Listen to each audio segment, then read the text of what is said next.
Sir सामने सामने एकदम बेटा करण सर यहाँ पे देखिए करण सर सामने सर इधर देखो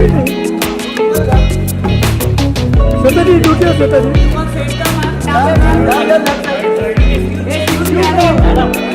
ये कौन नया लोग है कह रहे सर फोटो दे फोटो सर सर हो जाए photo sir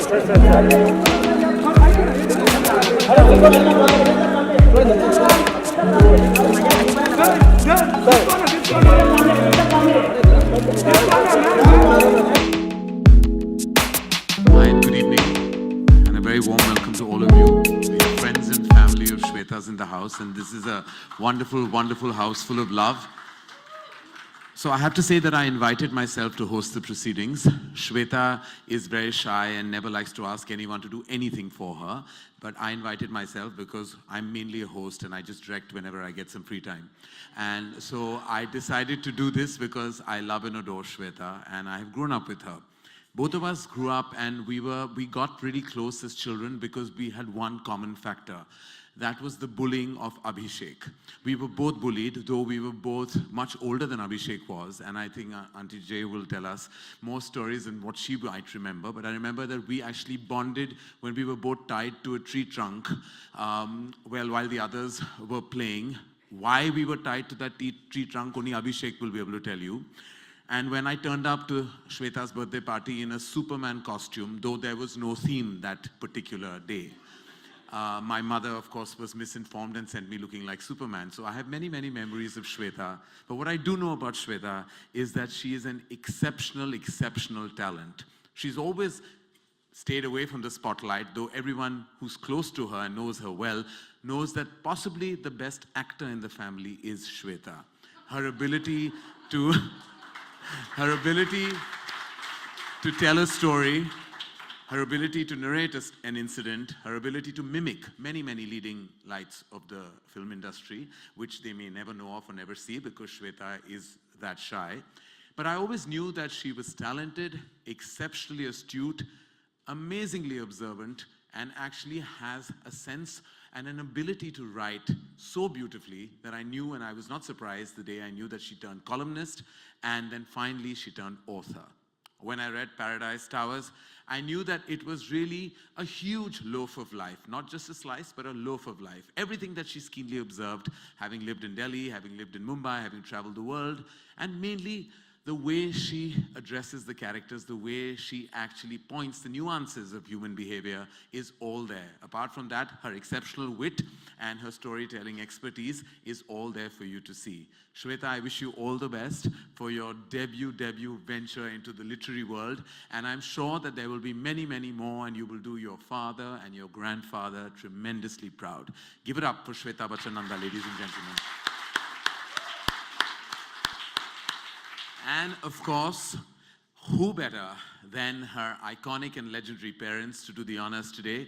Both of them leading lights of the film fraternity, exceptional actors, exceptional entertainers, and possibly the most amazing people I know in the movies. They're like parents to me, and I'm very, very grateful to have known them in my growing years. Ladies and gentlemen, please welcome Sweta's parents, Mr. and Mrs. Amitabh Bachchan, Mrs. Jaya Bachchan, and Mr. Amitabh Bachchan on stage.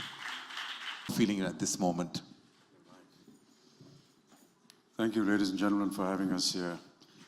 It's a moment of great pride and honor, very emotional for parents to be at the launch of their daughter's book. As a father, I feel very privileged because she's my daughter, and daughters have a special place in my heart. I wish her all the very best. All I can say for the moment is I'd endorse what Karan said a little earlier on. that she really is the best actor in the family. Every time we go through some kind of a moment in the day, during any event, there's always a little family meeting at the end of the event at home. And she takes over and does a takeoff on everyone that was present there.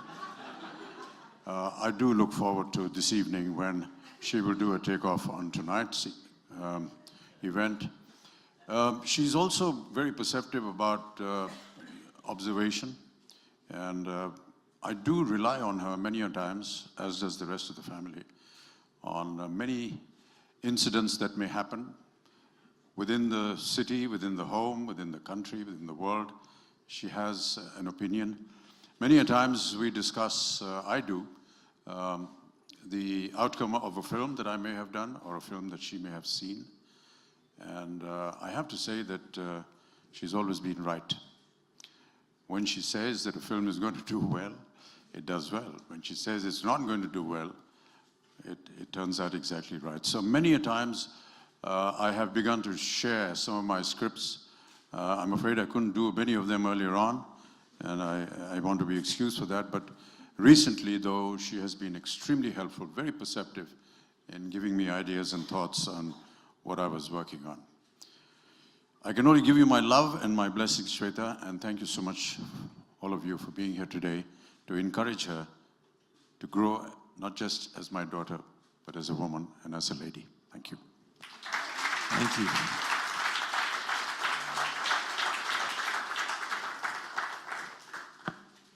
Thank you so much, Amit uncle. Me to read certain portions of the book.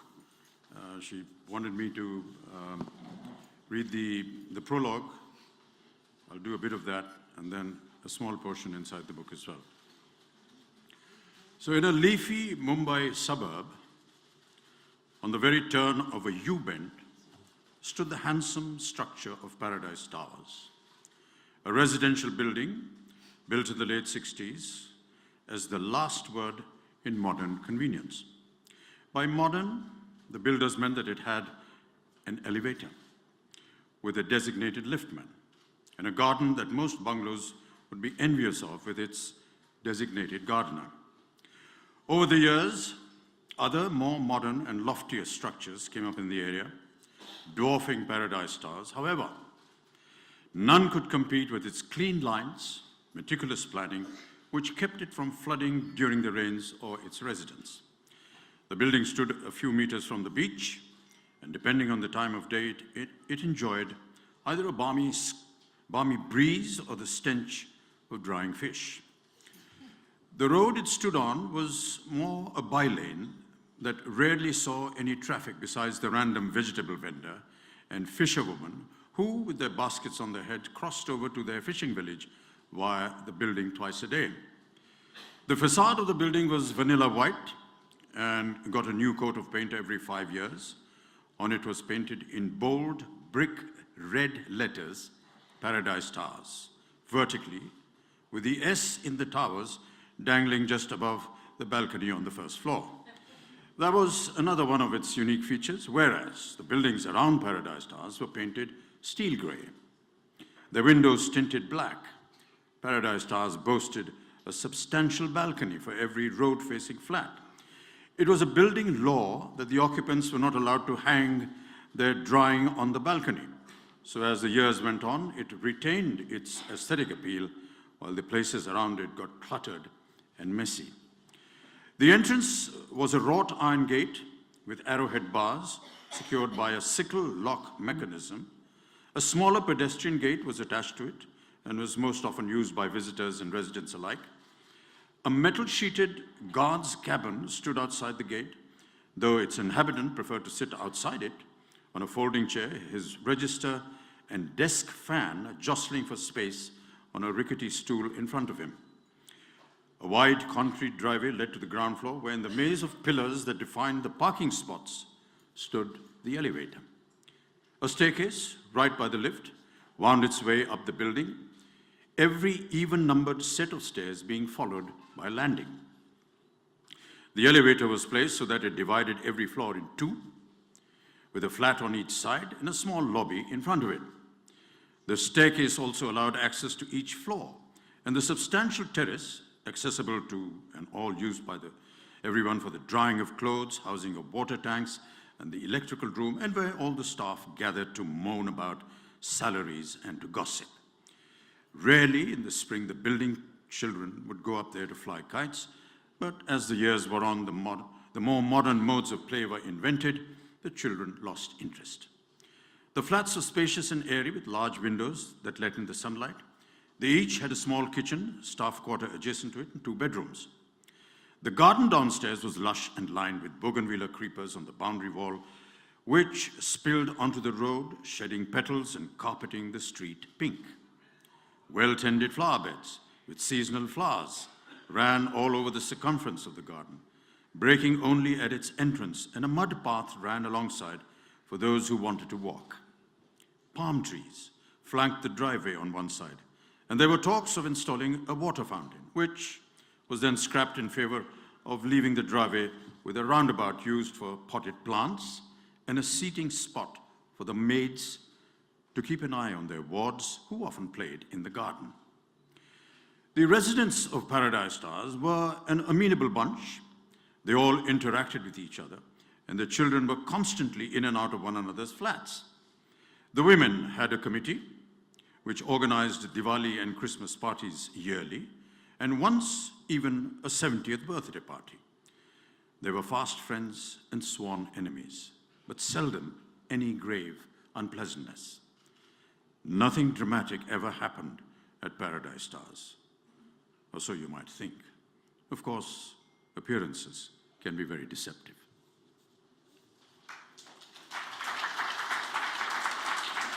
So that was the prologue to the book, and there's a little small chapter on one of the elements that stayed in Paradise Towers. So Dinesh's vacant spot in the car park was soon occupied by a bicycle superfluously trilling its bell as Mr. Roy, his mop of wiry black hair ruffled by the wind and thick black square-framed spectacles balanced on the tip of his nose that he peered over, swerved into place. Dismounting his cycle with some difficulty, seeing as he had weighed under his arm a briefcase, Mr. Roy parked his ride, smoothed his clothes and hair by running a hand over them, pushed his spectacles back up his nose, and proceeded to remove something wrapped in layers of newspaper from the basket attached to the front of his cycle. From the shadows, a middle-aged man came forward and relieved Mr. Roy of his briefcase, leaving the gentleman to better hold his newspaper-wrapped parcel. Though the Roys had a car, Mr. Roy preferred to use his bicycle on trips to the fish market, or so he told his friends. The truth, however, was that he had once driven himself into the gutter right outside the building. A nostalgic song on the radio had set him off daydreaming, causing him to lose control of his car. The car and Mr. Roy were extricated from the gutter with great difficulty. One of the Kapoor's children had even captured the entire episode on their phone. The car, though, sent for an overhaul, would always smell of rotting bananas every time the engine overheated. Mrs. Roy had ever since forbidden her husband from driving the car when he was on his own, and so Mr. Roy had resorted to using his bicycle for most errands. Mr. Roy rung for the elevator that whirred and hummed as it descended, the liftman smiling his broad smile as he came into view. The grille of the elevator drawn open, the liftman greeted his passenger, who once ensconced in the lift became the subject of his over-familiar repartee. "Fresh fish for dinner today, Sabji?" he asked, eyeing the parcel that Mr. Roy was now cradling in his arms. Mr. Roy gave him a perfunctory smile that should have indicated to the liftman that he found his questioning impertinent, but in this case managed only to encourage him. "When I was in my village in Bihar," the liftman prattled on, "we knew many Bengali families. Nothing like homemade macher jol, Sabji. It had been an age since I have had the pleasure of eating such delicately prepared fish." Mr. Roy leaned forward, pressing the button to his floor, which in his enthusiasm the liftman had forgotten to push, and the elevator began its labored climb to the second floor. where Mrs. Roy would be waiting to receive the fish that only her husband was trusted to select from the mongers, in lieu of which he would leave office early using a made-up physiotherapy appointment as his excuse. With a click and a jump, the elevator came to a halt on the 4th floor, where the middle-aged manservant, now divested of the briefcase, was waiting to open the elevator door and let his boss out. The minute he stepped onto the landing of the 4th floor, Mr. Roy's superior olfactory senses picked up the most divine aroma. Tilting his head backwards and flaring his nostrils, Mr. Roy shut his eyes, gave himself up entirely to the scent,